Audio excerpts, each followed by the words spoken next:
All right, so Wuthering Waves is the game that keeps on giving. It truly is. I've seen like some leaks, some news. Basically, this is gonna be a passion from the developers. It's been hinted at for like a while because of leaks that apparently we're getting another free 5-star, and apparently we are. But we're gonna see now in the dev notes, because apparently that's not the only like major thing that they've put into for 1.2 or 1.2. So let's get into it. Let's see. So the first and foremost is the new custom lock on feature. Several quality of life improvements to the auto lock on system, including optimizations for resonators and some echo skills, which with the release of version 1.2 you'll get access to the new custom lock on feature under settings and controls. This option allows you to set the auto lock on priorities for enemies based on your combat preferences. I won't lie, this is actually a big thing for me, because sometimes the auto lock on, when you're trying to pick an enemy to fight, it does get a little annoying, because I do think what's the word I'm looking for, the radius of which you can lock onto an enemy is too big, because there'll be times where I'm trying to fight, where I'm like trying to attack an enemy that's here, but for some reason my like Shang Li's still attacking an enemy that's here, and it's like it actually gets kind of annoying. So I won't lie, this is I can understand, I can recognize the impact of this feature. I'm sure this isn't something that's for everybody, but I do appreciate that. Second one, a new utility, hover droid shooter. You've heard your feedback regarding the need to frequently switch between teams when there's a no pistol using resonators for challenges. Yes, thank God. Okay, this is a huge one for me. In version 1.2 you'll be able to use a new hover droid shooter utility. Utilities, you can equip hover droid to shoot droid, simply tap. Okay, this is a big one for me, because holy fuck, it's so annoying when you have to switch to fucking Mortefu or Chishia every time there's that new challenge, or when you're in Mount Firmament and you have to shoot those bells that are far away. Like this is a big quality of life for me. I actually appreciate the fuck out of this. I think a lot of people would appreciate this. So this is a big step for me. Not the biggest, but a big step. Okay, this is probably the biggest quality of life update. I mean, we've known for a while that they were going to put this game. I think we've known since like 1.0 that they were going to put this. It was just a matter of time. But yeah, new feature to store excess wave plates. A new feature to store excess wave plates will be introduced to 1.2. Once you reach wave plate cap, you will receive wave plate crystals instead. These crystals can be exchanged for wave plates of equivalent value. You will regenerate 1 crystal every 12 minutes, up to 480 crystals. Once this limit is reached, you will not gain... Really? Only 480? That's kind of low.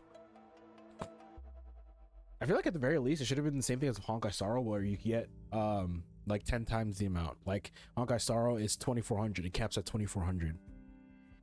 I feel like 480 is a little too small. I feel like it should have been a little bit more. But nah, it is what it is. Maybe they'll increase in the future, but I do think this is a little too small. It should have been at least 1200, but that's just me. But the fact that it exists is still a good thing. But I feel like this should have been a little bit more, at least 1200. I feel like 480 is too low. New Resonator Showcase feature. With the release of 1.2, you can view and display the convenient scenes of unlocked resonators with the Resonator Showcase. I'd say this is pretty good.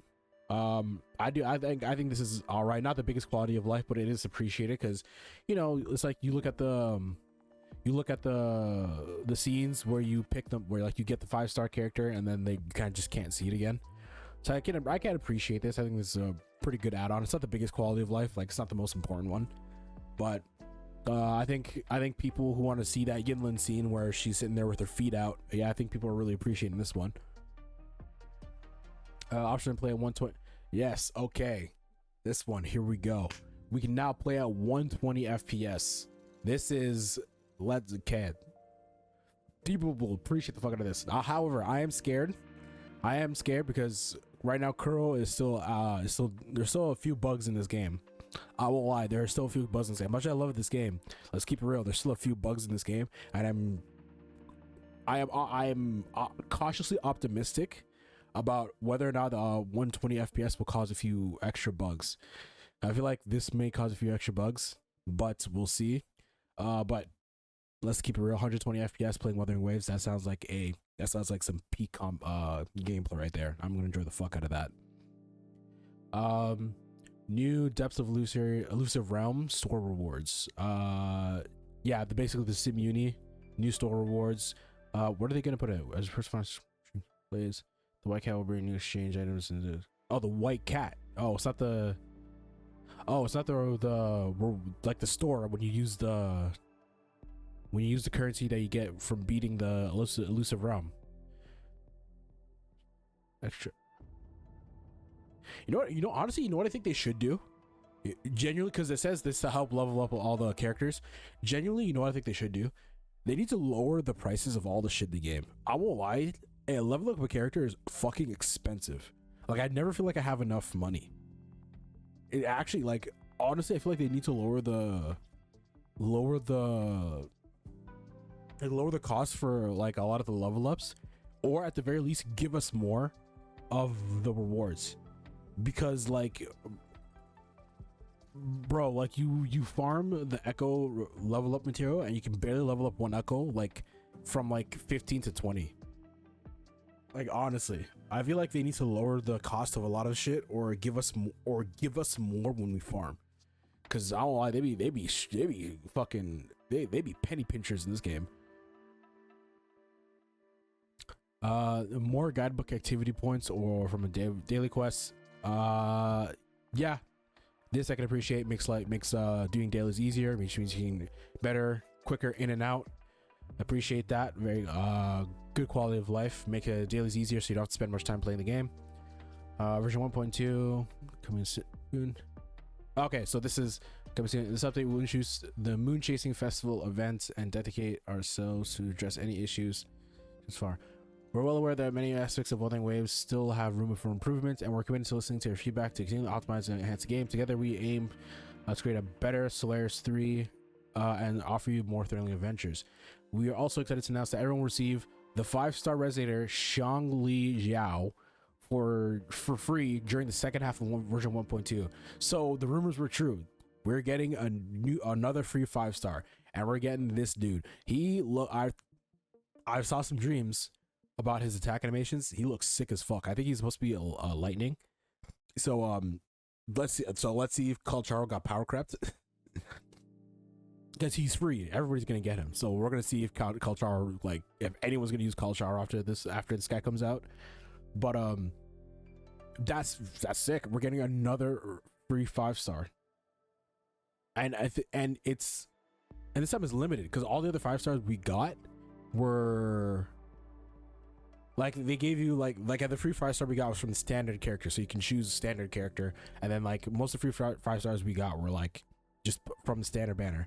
This is like, I think this is the first like limited 5-star character that they're just giving away. So we fucking up, bro. Love Crow Games. They're just so fucking generous. I don't know. But yeah, we're getting another free stuff, bro. We eating good over here. We eating good over here in Wuthering Waves. But yeah, I won't lie, there are still issues with the game. Even with this developer's note, there are still issues with the game that I feel like they could work on. But clearly, they're still working hard on getting the bugs, addressing a lot of the issues, a lot of the bugs, more quality of life. There was a leak, or not a leak. It was like the CEO of Kuro Games. He was like in an interview, and he had like the Mappa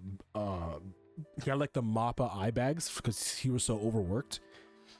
So clearly they have like I said, like they have the passion and they're working on this game, and I appreciate Kuro Games for that.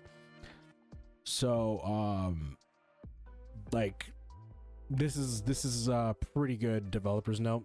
One thing I will say, I think the biggest issue, I honestly think the biggest issue that will plague this game and will stop it from making as much money as it could, but I do think it's something that they won't be able to deal with until like very later on in the future, is it's the cycle of the updates, like how long the updates are. Because I won't lie, these updates, they're too long. I think they're like 2 weeks longer than like Genshin and Honkai Star Rails, and that is severely going to affect the how much money this game is going to make.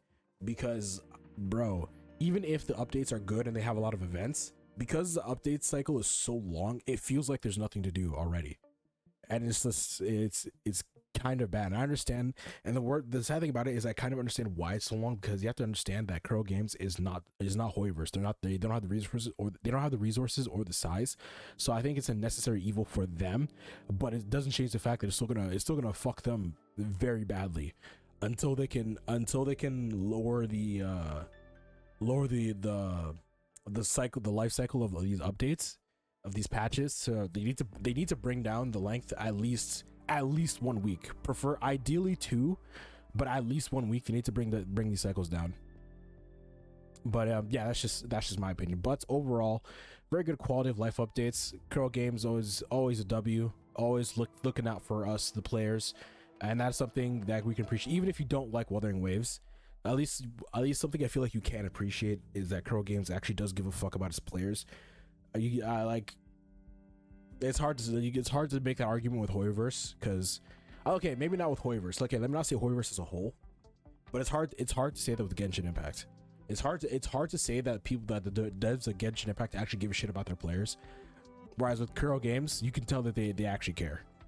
And that's something that you can appreciate, even if you don't like Wuthering Waves. And I'm not saying you have to. Even if you don't like Wuthering Waves, I feel like you can appreciate that this company actually gives a fuck about their players, and that's a refreshing thing.